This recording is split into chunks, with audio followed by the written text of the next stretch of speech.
Good evening आप सभी को। आज हम लोग हिंदी व्याकरण में एक महत्वपूर्ण चैप्टर जो सभी प्रकार की परीक्षाओं के लिए उपयोगी है, जिसे हम लोग पर्यायवाची और समानार्थी शब्द कहते हैं। क्या परीक्षा कोई भी हो उसमें पर्यायवाची या समानार्थी शब्द पूछे ही जाएंगे। पर्यायवाची और समानार्थी शब्द का मतलब क्या होता है, पहले ये समझिए कि पर्याय अर्थात जो एक ही शब्द का अनेक पर्याय हो, ऐसे शब्द जो समान अर्थ देते हों या समान पर्याय बताते हैं उसे पर्यायवाची, और समानार्थी को समझें तो समान धन अर्थी, जो समान अर्थ देने वाले शब्द होते हैं उसे क्या कहते हैं, समानार्थी शब्द कहते हैं। पहले एक लाइन में इसकी परिभाषा समझ लीजिए कि पर्यायवाची या समानार्थी होता क्या है।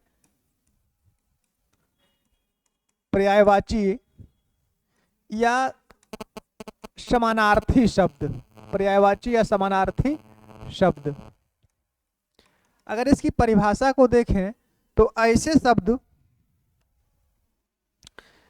या सामान्य रूप से लिख सकते हैं तो समान अर्थ देने वाले शब्दों को ही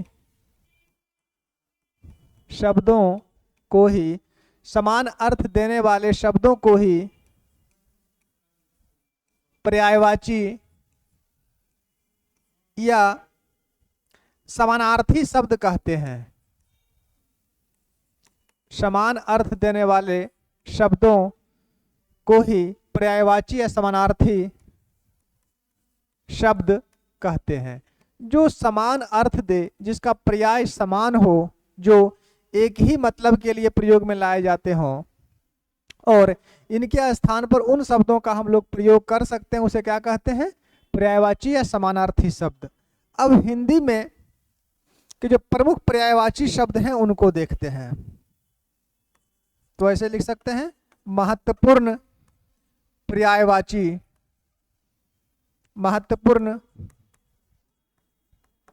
पर्यायवाची या समानार्थी शब्द, महत्वपूर्ण पर्यायवाची या समानार्थी शब्द। यहां से हम लोग शुरू करेंगे। परिभाषा परीक्षा में पूछी नहीं जाती है। अब पर्यायवाची पूछा सकता है कि मान लीजिए कि संख्या का पर्यायवाची क्या है, गोद का पर्यायवाची क्या है, तो इन सबों का पर्यायवाची देखते हैं। नंबर 1 से शुरू कीजिए। सबसे पहले हम लोग बात करते हैं अंक की। अंक नंबर 1, अंक।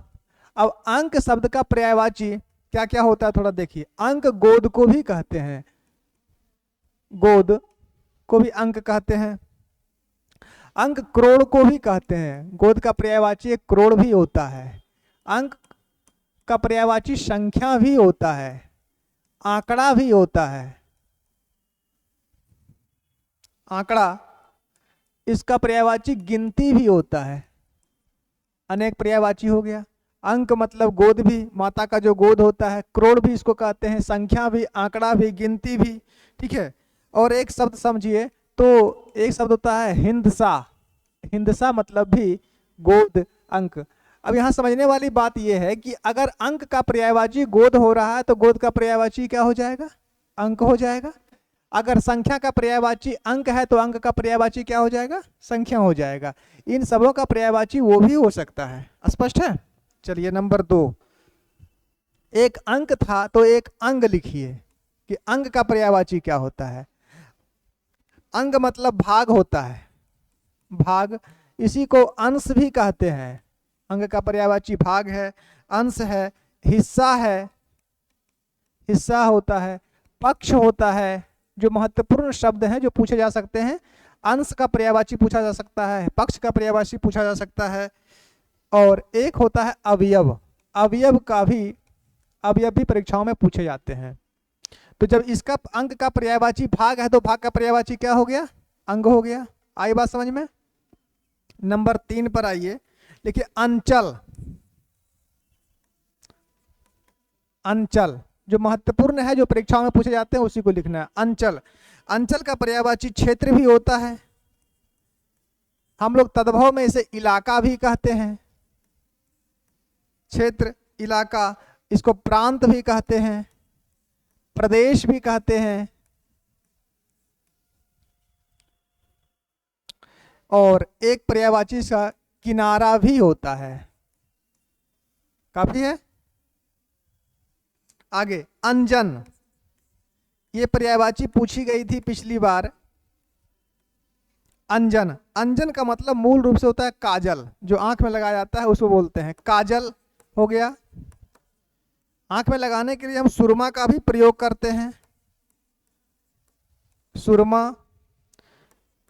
असुरमा को इस तरह से भी लिखा जाता है, इस तरह से अगर लिखे तो ये तद्भव हो गया और इस तरह से लिखे तो ये तत्सम हो गया। अंतर इतना, ये दोनों का मतलब समान है, सुरमा ये दोनों, बस अंतर क्या है कि ये एक तद्भव शब्द है और ये एक तत्सम शब्द है।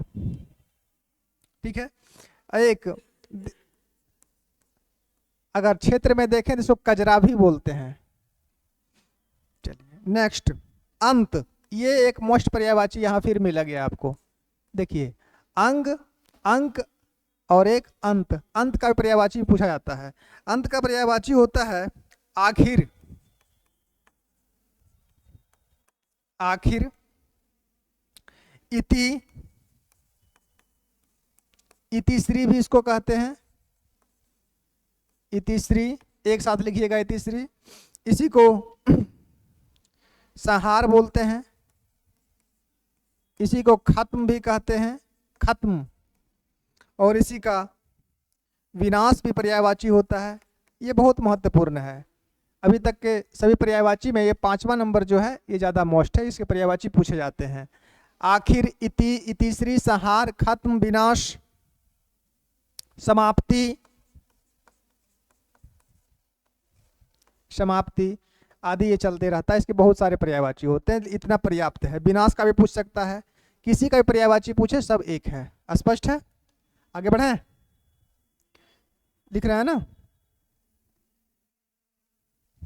चलिए नंबर 6, 6 में लिखिए अंतर, अंतर, अंतर का पर्यायवाची लिख लीजिए भिन्नता, भिन्नता, इसको भेद भी लिख कहते हैं, भिन्नता, भेद, दूरी, फर्क, दूरी, फर्क, और एक शब्द होता है फासला।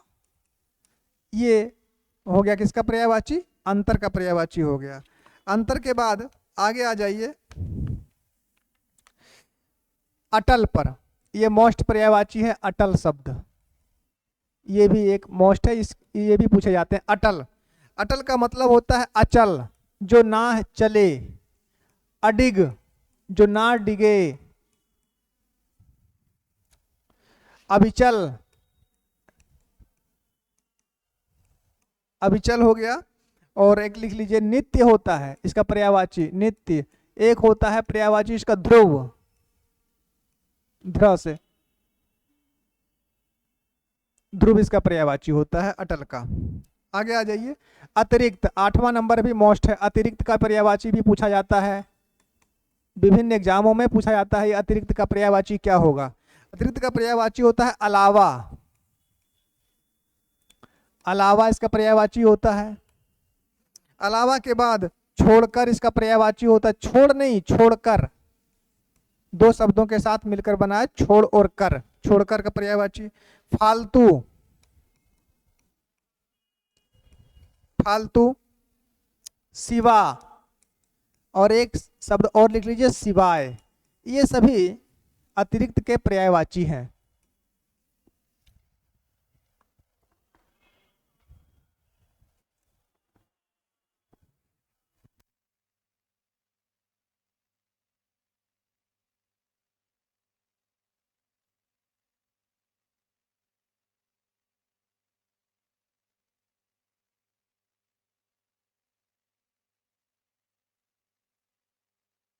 चलिए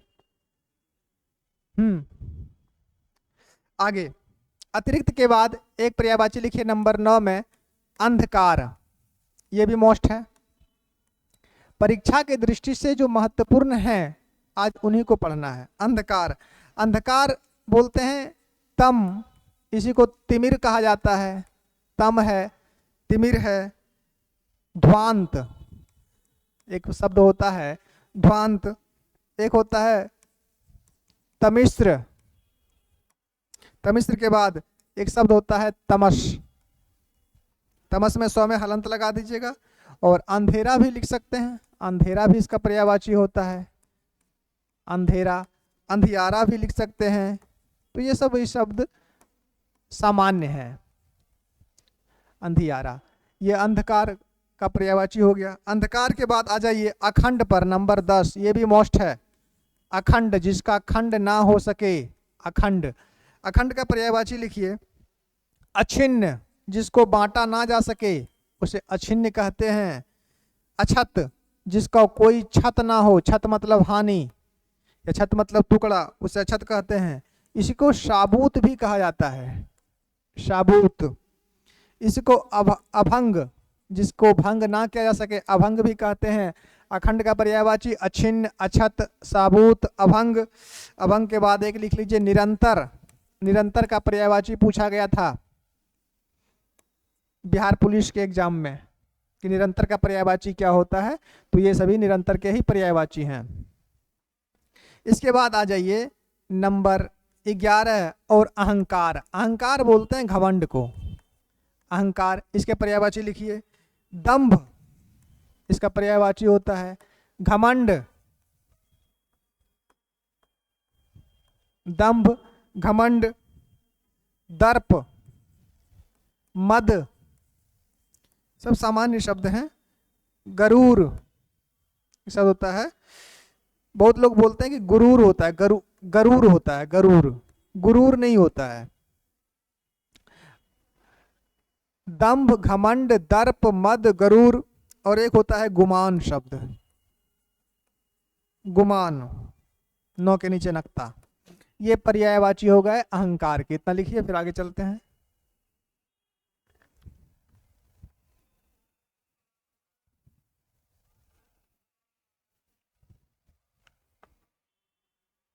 हो गया। नंबर 11 में लिखिए अहंकार के बाद एक पर्यायवाची अमृत का। अमृत भी मोस्ट है। नंबर 12 अमृत का पर्यायवाची अमृत। अमृत का पर्यायवाची में लिख सकते हैं पीयूष, सुधा, पीयूष, सुधा, सोम। सोम भी इसका पर्यायवाची होता है और पुराणों में सोमरस का वर्णन भी है। अमीय, अमधुरखई, अमी। पीयूष, सुधा, सोम, अमीय। एक शब्द होता है सुरभोग। सुर मतलब देवता और भोग का मतलब भोजन या भोग लगाना। तो देवता जिसका भोग लगाते हैं उसे भी अमृत ही कहते हैं। आगे नंबर 13 में लिखिए अमृत के बाद अतुल, जिसकी तुलना ना किया जा सके। अतुल का एक बहुत पर्यायवाची होता है अच्छा अनुपम, अद्वितीय, अनुपम, अद्वितीय। बेजोड़ हम लोग भी बोलते हैं एक शब्द बेजोड़। एक होता है बेमिसाल, अनुपम, अद्वितीय, बेजोड़, बेमिसाल। और एक शब्द लिख लीजिए बेंजीर, एक शब्द होता है बेंजीर। ये भी पर्यायवाची किसका है? अतुल का है।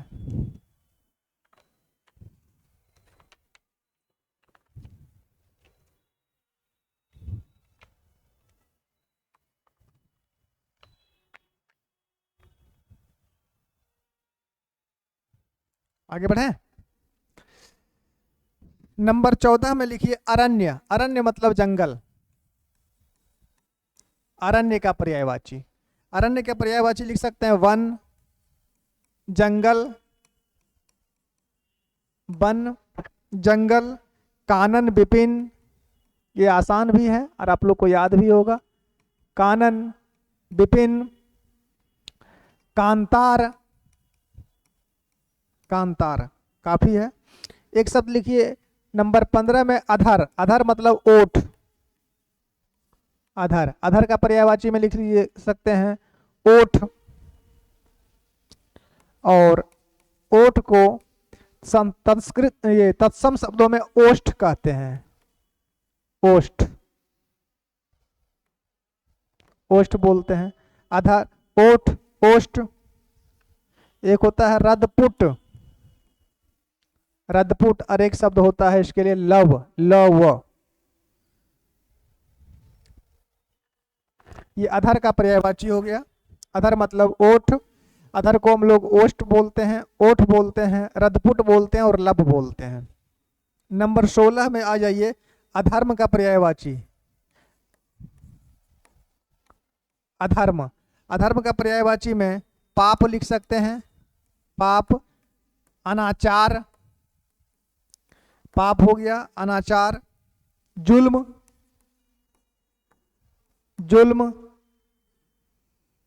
अपकर्म, ऐसा कर्म जो बुरा है उसे अपकर्म बोलते हैं या पाप बोलते हैं।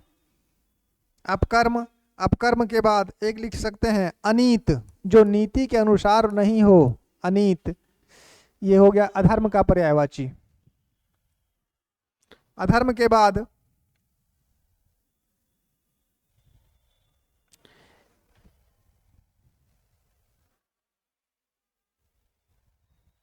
एक लिखिए नंबर 7 में अधिक का पर्यायवाची। अधिक, ये भी मोस्ट है। अधिक, ये पर्यायवाची नंबर 17 भी इसमें मोस्ट है। इसमें अमृत मोस्ट है, अरण्य मोस्ट है। चलिए, अधिक का पर्यायवाची, अधिक का लिख सकते हैं अतिशय। अतिशय का मतलब भी अधिक होता है। अतिशय, अतीब, अतीब। देखिए, अतीत का मतलब पुराना होता है और अतीब का मतलब ज्यादा होता है। अतीब, अतुल, अतुल, बेसी इसको बोल सकते हैं, क्षेत्रीय भाषा में इसको बेसी भी कहते हैं। बेसी के बाद अधिकांश बोल सकते हैं इसको, अतुल, अधिकांश। और लिख दीजिए, इसका ज्यादा हो जाएगा। एक इसको अनल्प भी कहते हैं, अधिक को अनल्प कहा जाता है। इसको अपार भी कहते हैं, अपार भी। अपार के बाद इसको एक शब्द होता है अमित, अमित नाम भट्ट कठिन कराला। अमित मतलब भी अधिक होता है। तो ये पर्यायवाची हो गया अधिक का, और अधिक मोस्ट था।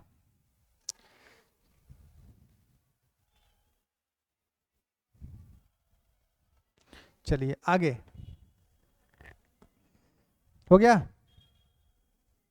लिख लिए। चलिए, अधिक के बाद लिखिए एक पर्यायवाची नंबर 18 में अधीर, जिसको व्यग्र भी बोलते हैं। नंबर 18 अधीर, अधीर। अधीर का पर्यायवाची लिख लीजिए आकुल, ये भी मोस्ट शब्द है, आकुल। आतुर,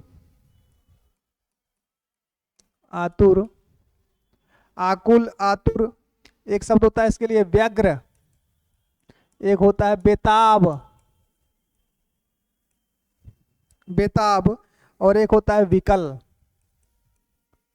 विकल का पर्यायवाची पूछा गया था। इसमें से एक भी शब्द ऐसा नहीं मिलेगा या एक भी पर्यायवाची जो एग्जामों में नहीं पूछी जाती होगी। सभी एग्जामों में जो परीक्षाओं में पूछी जाती है वो सभी आप लोग को हम लिखवा देंगे धीरे धीरे क्रम से। नंबर 19 में आ जाइए। अधीर के बाद लिख लीजिए अनाथ का पर्यायवाची। अनाथ, जिसका कोई नाथ ना हो, अनाथ। अनाथ का लिखिए यतीम, यतीम। नाथहीन मतलब जिसका नाथ ना हो, नाथहीन। यतीम नाथहीन हो गया।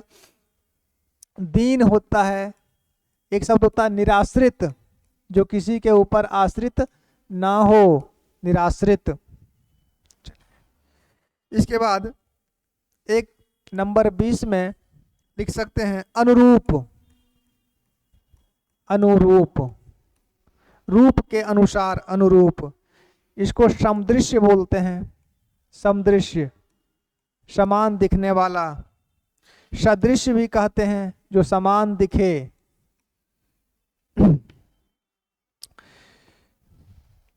मिलता जुलता भी इसको कहते हैं। तद्भव शब्द में अगर आइए तो मिलता जुलता, तो अनुरूप का समदृश्य सदृश्य मिलता जुलता, और एक शब्द इसके लिए होता है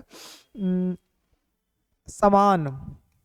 समान नहीं लिखे थे, समान। तो ये किसका पर्यायवाची हो गया? अनुरूप का। अनुरूप के बाद आइए अनूठा, नंबर 21 अनूठा।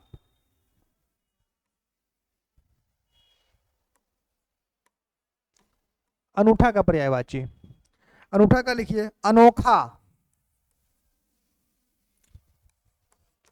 अनूठा का पर्यायवाची एक अनोखा, निराला,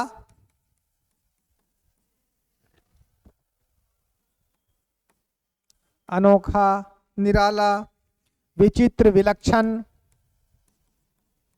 विचित्र विलक्षण। ये पर्यायवाची किसका हो गया? अनूठा का।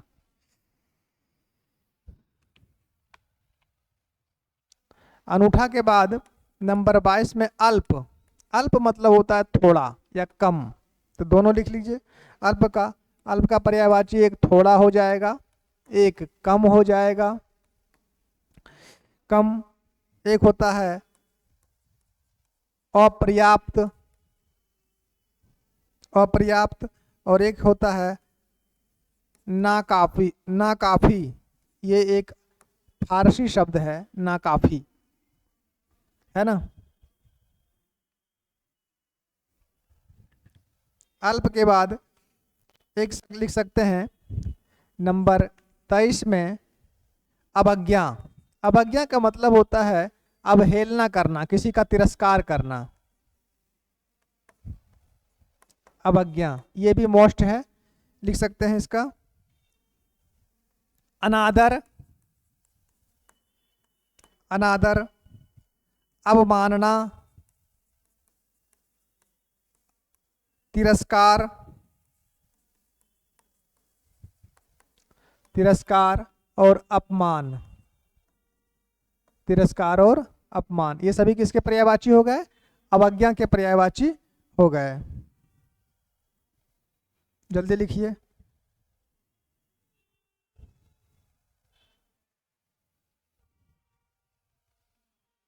चलिए इसमें एक और लिख लीजिए, नंबर 24 में असभ्य, जिसको आप लोग बोलते हैं गंवार, मूर्ख, जाहिल। देखिए एक शब्द होता है इसे गंवार, गंवार, असभ्य, अभद्र, गंवार, असभ्य, अभद्र।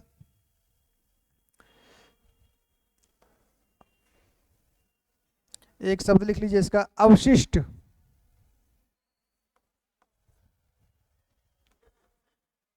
ने अवशिष्ट ने अशिष्ट होता है, अशिष्ट। ये शब्द हो गए असभ्य का पर्यायवाची। तो इसमें अगर देखें तो इसमें अधीर शब्द मोस्ट है,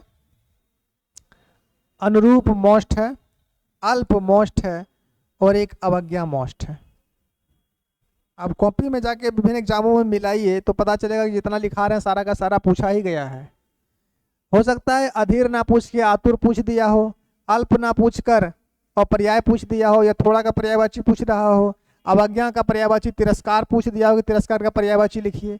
जब इसका पर्यायवाची ये है तो इसका पर्यायवाची भी तो वो होगा, समान अर्थ देने वाला होता है। चलिए आगे बढ़ते हैं। 24 हुआ। नंबर 25, 25 में लिखिए आंख का पर्यायवाची। आंख, आंख का पर्यायवाची लिखिए नेत्र, नयन, चक्षु। ये सब अभी तो आप लोग को बचपन से याद होगा। नेत्र, नयन, चक्षु,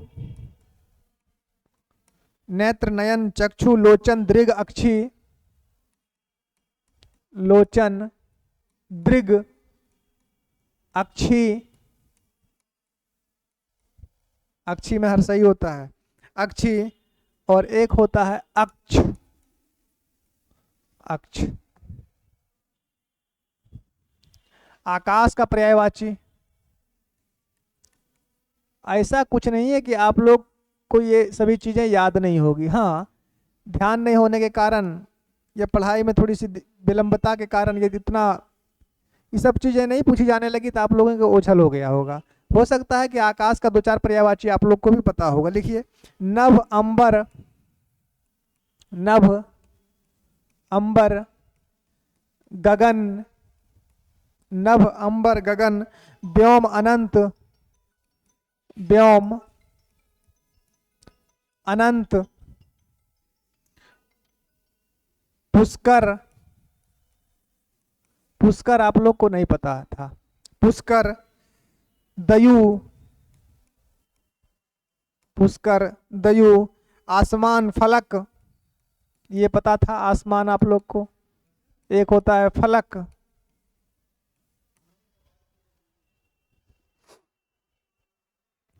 आसमान फलक,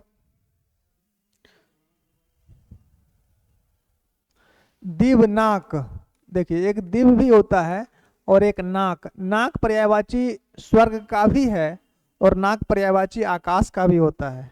जो हमारा नाक है ना, ये स्वर्ग का भी पर्यायवाची होता है और इसका भी पर्यायवाची है। शून्य भी लिख सकते हैं, शून्य भी आकाश का पर्यायवाची होता है, शून्य। काफी हो गया।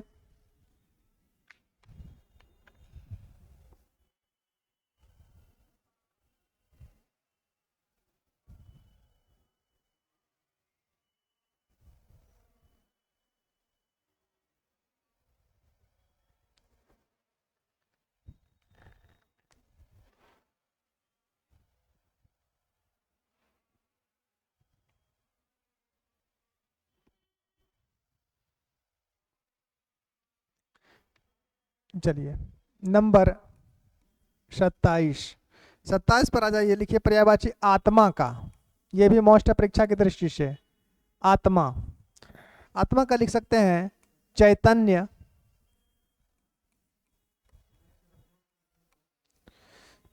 ब्रह्म, चैतन्य ब्रह्म सर्वज्ञ, चैतन्य ब्रह्म सर्वज्ञ, सर्वज्ञ के बाद विभु, जीव, चैतन्य ब्रह्म, ब्रह्म सर्वज्ञ विभु जीव, और एक पर्यायवाची इसका होता है क्षेत्रज्ञ। ये पर्यायवाची आत्मा का पर्यायवाची है।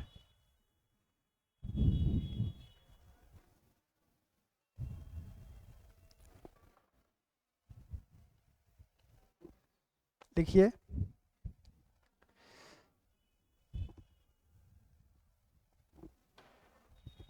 हो गया, वाह। आत्मा के बाद नंबर 28 में आनंद का पर्यायवाची लिखिए। आनंद, आनंद का पर्यायवाची में लिखिए उल्लास, प्रसन्नता,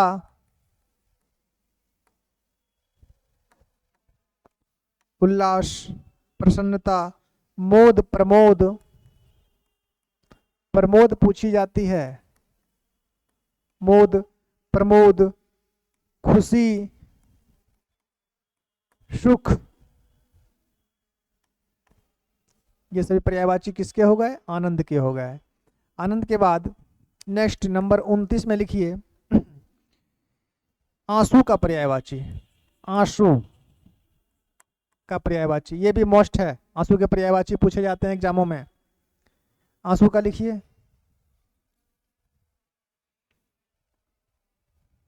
लिखिए नयन वीर,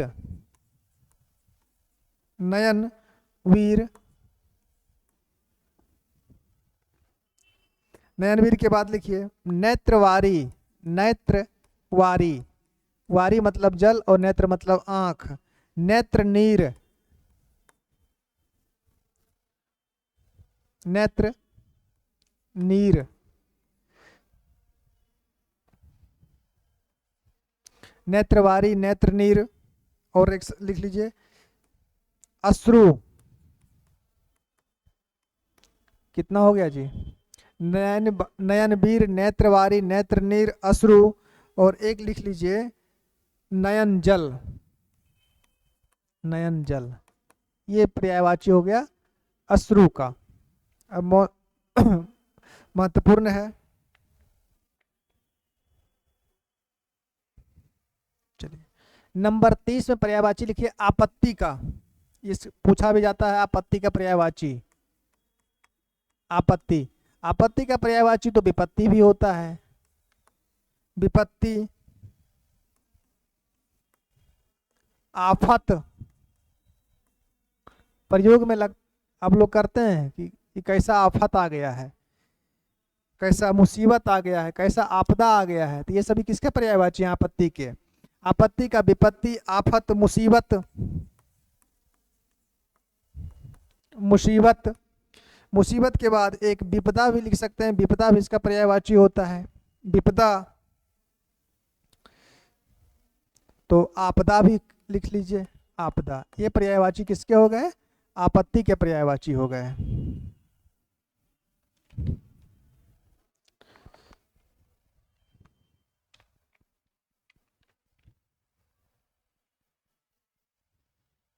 हो गया क्या? चलिए, आपत्ति के बाद एक महत्वपूर्ण पर्यायवाची लिखिए इच्छा का। और आज तक के लगभग किसी ना किसी दिन, चाहे वो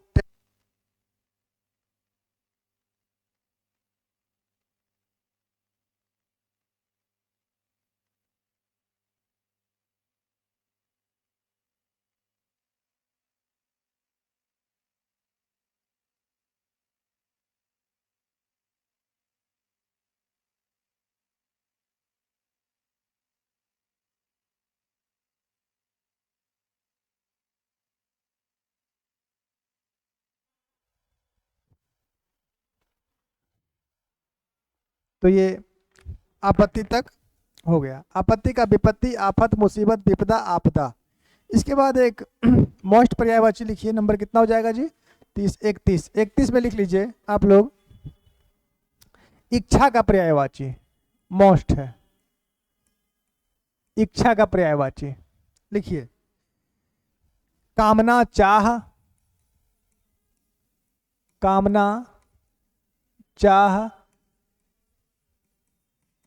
अभिलाषा, कामना, चाह, अभिलाषा, लिप्सा, लालसा, लिप्सा, लालसा,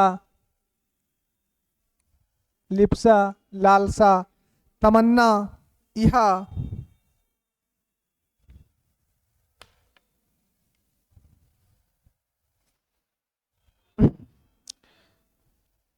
कामना, चाह, अभिलाषा, लिप्सा, लालसा, इहा। यहाँ के बाद मनोरथ, वासना,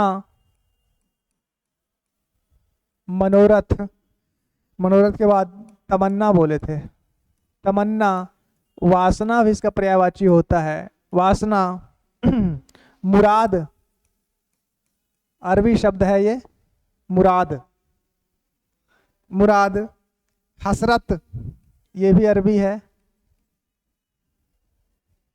हसरत। और एक अरबी शब्द और होता है इसका, आरजू,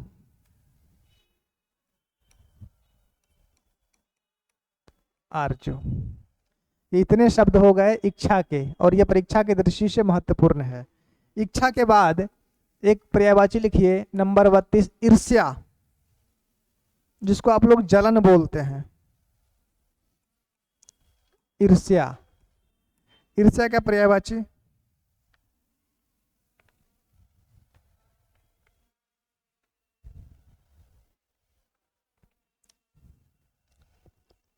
लिखिए। ईर्ष्या का पर्यायवाची होता है जलन। क्षेत्रीय रूप में इसको डाह भी बोला जाता है, डाह। द्वेष भी कहा जाता है, द्वेष। द्वेष के बाद इसको मत्सर भी कहते हैं, मत्सर। मत्सर के बाद इसको स्पर्धा भी कहा जाता है, स्पर्धा, स्पर्धा। और एक अरबी शब्द है हसद, चलिए, जलन, डाह, द्वेष, मत्सर, स्पर्धा और हसद, ये किसके पर्यायवाची हो गए? ये हो गए ईर्ष्या के पर्यायवाची। नेक्स्ट, अगर 33 नंबर की बात करें तो इसके बाद लिखिए ईमानदार का पर्यायवाची। ईमानदार का पर्यायवाची, ईमानदार में लिख सकते हैं खरा, खरा, सच्चा, खरा, सच्चा, निश्छल, खरा, सच्चा, निश्छल, निष्कपट, निष्कपट और सत्यनिष्ठ, सत्यनिष्ठ। ईमानदार के ये हो गए पर्यायवाची। सत्यनिष्ठ, एक पर्यायवाची ईश्वर का भी लिख लीजिए। ईश्वर के तो खैर पर्यायवाची आप लोग बहुत जानते होंगे। ईश्वर लिखिए, ईश्वर का एक पर्यायवाची होता है अक्षय, जिसका क्षय ना हो सके। अक्षर भी ईश्वर का पर्यायवाची होता है, जिसको आप लोग वर्ण बोलते हैं, वो अक्षर भी ईश्वर का पर्यायवाची होता है। अज होता है पर्यायवाची इनका। अजन्मा होता है, जिसका जन्म ना हो, अजन्मा। अलख पर्यायवाची होता है। जो आप लोग जान रहे हैं वो नहीं दिखा रहे हैं, जो नहीं जान रहे हैं वो लिखिए। अक्षय, अक्षर, अज, अजन्मा, अलख। आत्मभू एक पर्यायवाची होता है ईश्वर का। आत्मभू, आत्मभू। अज्ञेय होता है,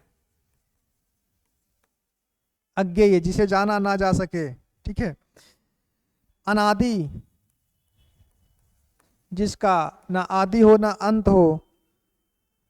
और एक होता है अव्यय, जिसको खर्च ना किया जा सके, जिसका व्यय नहीं हो सके। ये भी ईश्वर का ही पर्यायवाची है।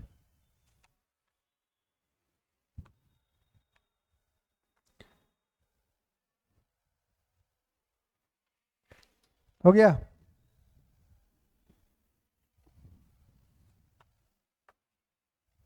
चलिए कुछ और देख लेते हैं। 40 पुरा देते हैं आज, है ना।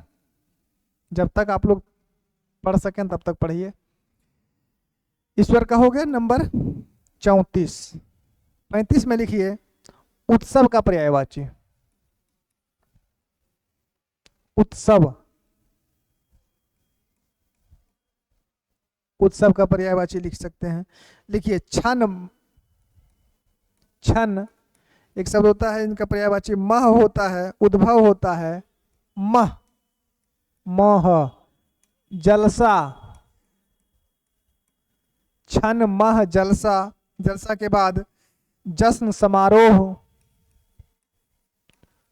जश्न कि जश्न होता है जी, जश्न, समारोह, इसी को पर्व भी बोलते हैं, पर्व। ये हो गया उत्सव का पर्यायवाची। एक पर्यायवाची लिखिए, ये भी मोस्ट है, उग्र का पर्यायवाची। उग्र, जिसको बोलते हैं प्रचंड, तेज, विकट। प्रचंड पर्यायवाची होता है उग्र का।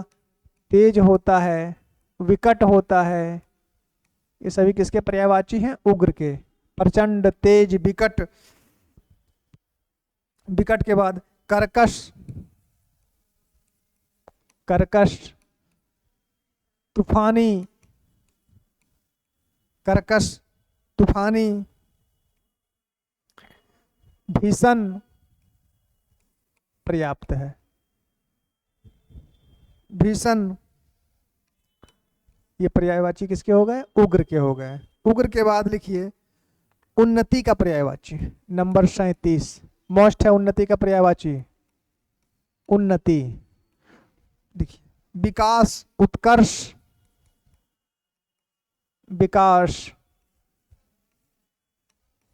उत्कर्ष। विकास हो गया, उत्कर्ष हो गया, उत्थान, अभ्युदय,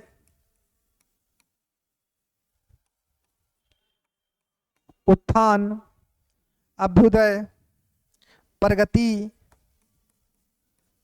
तरक्की,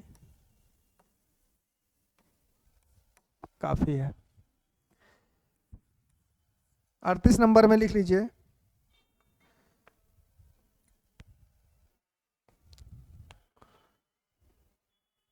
उपवन का पर्यायवाची।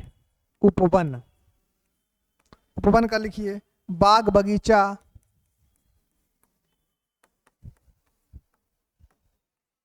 बाग बगीचा, वाटिका गुलशन, वाटिका एक पर्यायवाची होता है इसका, गुलशन, और एक और लिख लीजिए, आरामगाह, आरामगाह। नंबर 39, 39 में लिख लीजिए,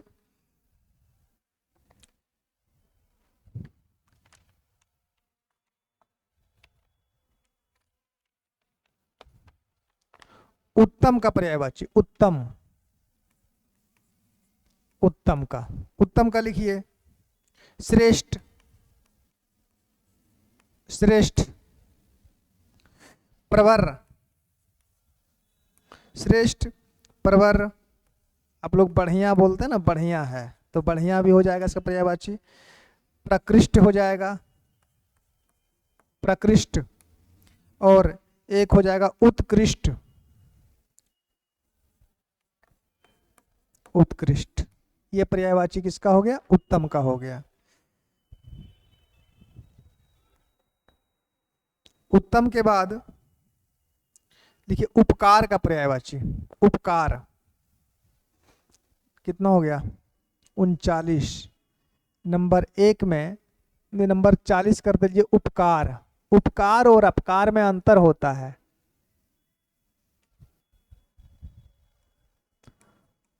उपकार बोलते हैं भलाई करना को और अपकार बोलते हैं बुराई करना को, दोनों विपरीतार्थक शब्द हैं। उपकार का लिखिए कल्याण, नेकी, परोपकार। कल्याण, नेकी, परोपकार। आप लोग इसको भलाई भी बोलते हैं, फायदा, भलाई, फायदा,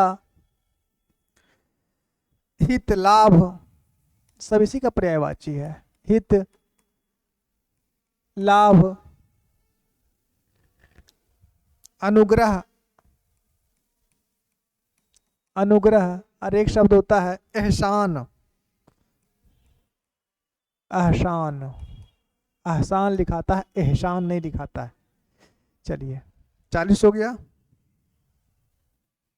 और लिखा दें कि काफी हो गया? काफी हो गया ना। चलिए कोई बात नहीं है, अगले क्लास में देखेंगे, क्योंकि व्याकरण की क्लास छोटी छोटी ही रहे तो वो श्रेष्ठ है। इसको लिखिए और क्वेश्चन बनाने का प्रयास कीजिए। लगभग सभी पर्यायवाची आप लोग को हम लिखा देंगे 2-3 क्लास में। आज ये जो क्लास हुई है इसे हम YouTube के डिस्क्रिप्शन में भी डाल देंगे, ताकि वहां से भी आप लोग लिख सकते हैं। तो पर्यायवाची शब्द की आज ये पहली क्लास है, और पर्यायवाची समानार्थी शब्द हम पूरा कर देंगे। कोई भी एग्जाम के लिए दोबारा पढ़ने की आवश्यकता नहीं है। तो आज के लिए इतना ही, और धन्यवाद सभी को। शुभ रात्रि।